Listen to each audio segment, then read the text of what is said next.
नमस्कार दोस्तों, स्वागत है आप सभी का आपके अपने YouTube चैनल भक्ति ज्ञान लोक में।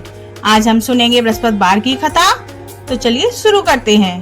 प्राचीन काल में भारत में एक राजा राज्य करता था। वह बड़ा ही प्रतापी और दानी था। वह नित्य मंदिर में दर्शन करने जाता था तथा ब्राह्मण और गुरु की सेवा किया करता था। उसके द्वार से कोई भी निराश होकर नहीं लौटता था। वह प्रत्येक गुरुवार को व्रत एवं पूजन करता था। वह गरीबों की सहायता करता था, परंतु यह सब बातें उसकी रानी को अच्छी नहीं लगती थी। ना वह व्रत करती और ना किसी को एक पैसा दान में देती थी तथा राजा से भी ऐसा करने को मना किया करती थी। एक समय राजा शिकार खेलने वन को गए हुए थे। घर पर रानी और दासी थी। उस समय गुरु बृहस्पति देव एक साधु का रूप धारण कर राजा के दरबार पर भिक्षा मांगने गए तथा भिक्षा मांगी तो रानी कहने लगी, हे साधु महाराज, मैं इस दान पुण्य से तंग आ गई हूँ। मेरे से तो घर का कार्य ही समाप्त नहीं होता।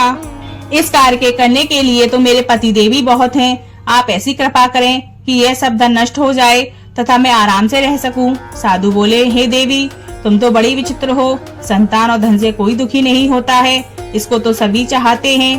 पापी भी पुत्र और धन की इच्छा करता है।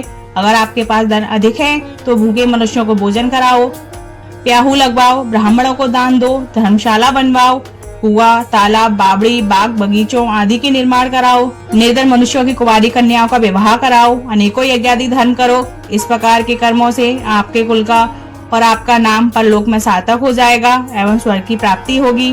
मगर वह रानी इन बातों से खुश न हुई। वह बोली, हे साधु महाराज, मुझे ऐसे धन की भी आवश्यकता नहीं जिसको मैं और मनुष्यों को दान दूं तथा जिसको रखने उठाने में मेरा सारा समय ही बर्बाद हो जाए। साधु ने कहा, हे देवी, तुम्हारी ऐसी इच्छा है तो ऐसा ही होगा। मैं तुम्हें बताता हूँ, वैसा ही करना। बृहस्पतिवार के दिन घर को गोबर से लीपना, अपने केसों को धोना, केसों को धोते समय स्नान करना, राजा से कहना कि वह हजामत बनवाए, भोजन में मांस मदिरा खाना, कपड़े धोबी के धुल्ले डालना। इस प्रकार 7 बृहस्पतिवार करने से तुम्हारा समस्त धन नष्ट हो जाएगा। ऐसा कहकर साधु महाराज वहाँ से अंतर्ध्यान हो गए। रानी ने साधु के कहे अनुसार वैसा ही किया। 3 बृहस्पतिवार बीते थे कि उसका समस्त धन नष्ट हो गया और वह भोजन के लिए दोनों समय तरसने लगे, सांसारिक भोगों से दुखी रहने लगे। तब वह राजा रानी से कहने लगा कि रानी, तुम यहाँ पर रहो, मैं दूसरे देश को जाता हूँ, क्योंकि यहाँ पर मुझे सभी मनुष्य जानते हैं, इसलिए कोई कार्य भी नहीं कर सकता। देश चोरी परदेश भीख बराबर है। ऐसा कहकर राजा परदेश चला गया। वह जंगल जाता और लकड़ी काट कर लाता तथा शहर में बेचता। इस तरह जीवन व्यतीत करने लगा। इधर राजा के घर रानी और दासी दुखी रहने लगी। किसी दिन भोजन और किसी दिन जल पीकर रह जाती। एक समय रानी और दासी को 7 दिन बिना भोजन के व्यतीत हो गए तो रानी ने अपनी दासी से कहा, हे दासी, यहाँ पासी के नगर में मेरी बहन रहती है, वह बड़ी धनवान है। तू उसके पास जा और वहाँ से 5 सेर बेजर मांग ला, जिससे कुछ समय के लिए गुजर हो जाएगी। इस प्रकार रानी की आज्ञा मानकर दासी उसकी बहन के पास गई।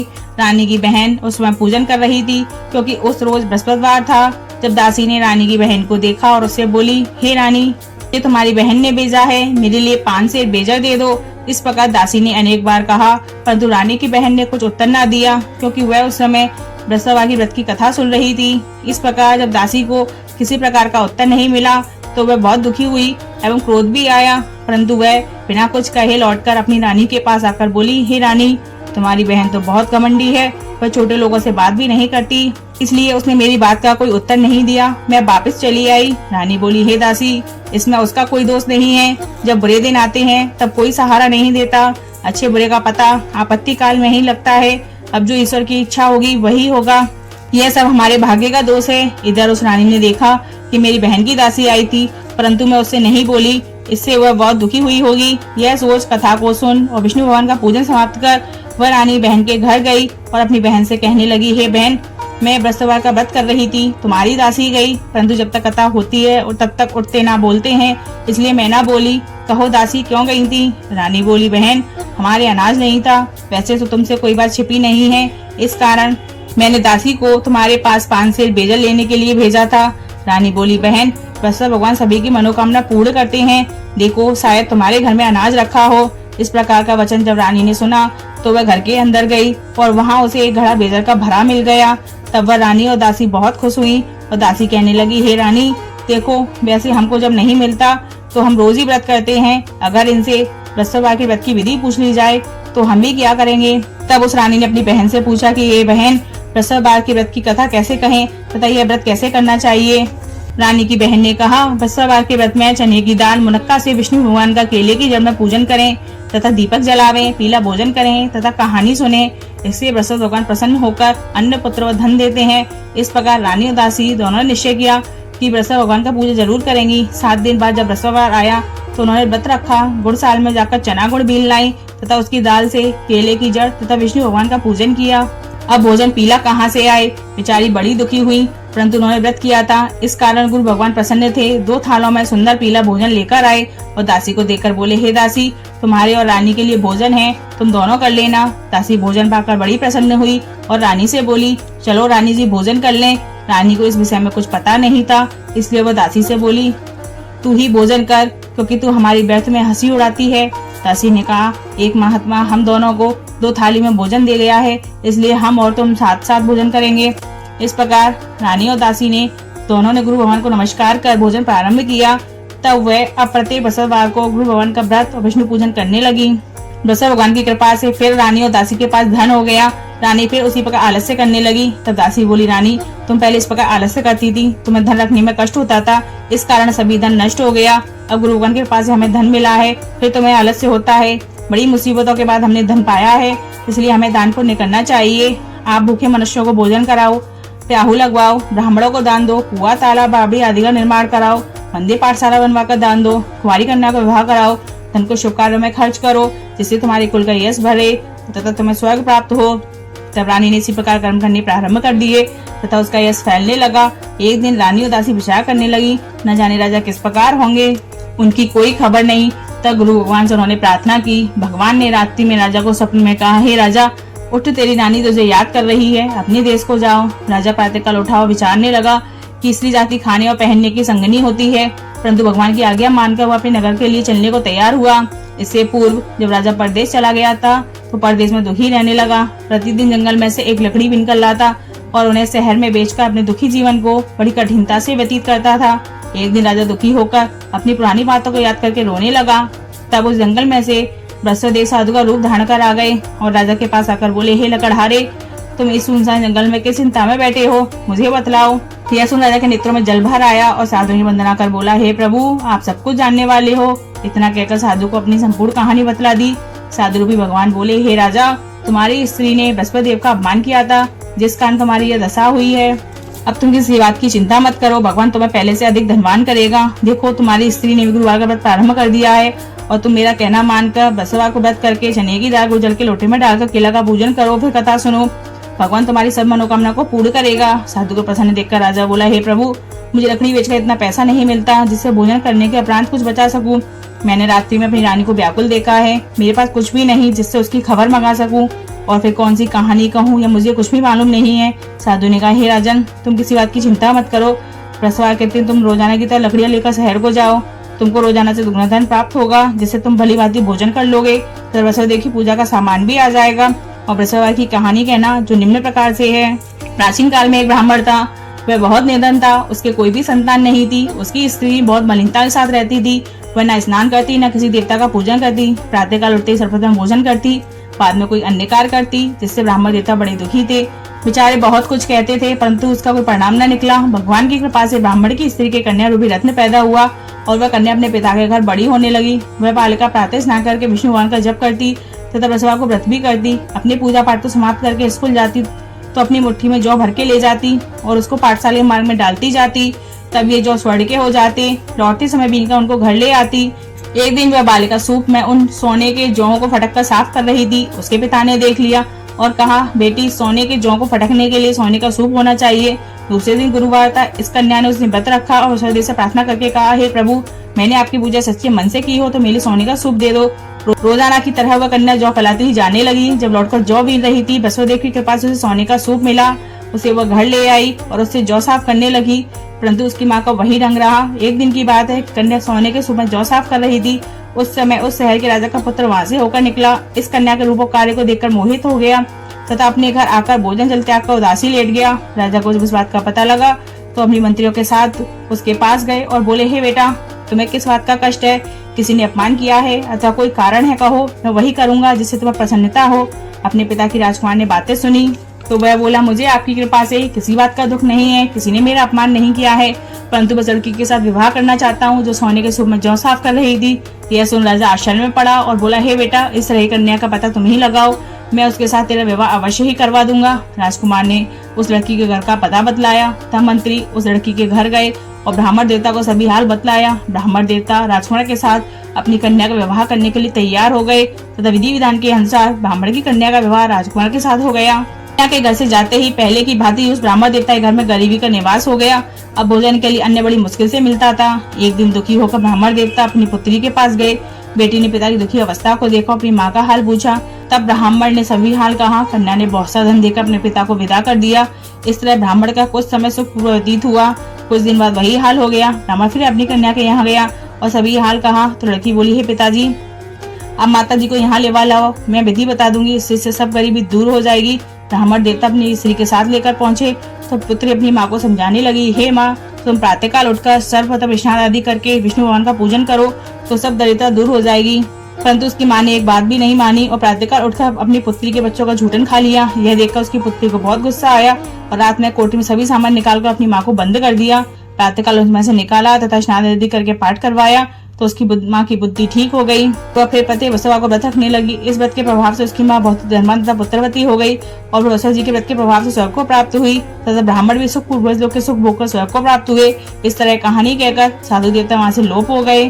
धीरे धीरे समय व्यतीत होने लगा। फिर वही बृहस्पतिवार का दिन आया। राजा जंगल से लकड़ी काटकर किसी शहर में बेचने गया। उसे उस दिन हर दिन से अधिक पैसा मिला। राजा ने चना गुड़ आदि लाकर बसवा का व्रत किया।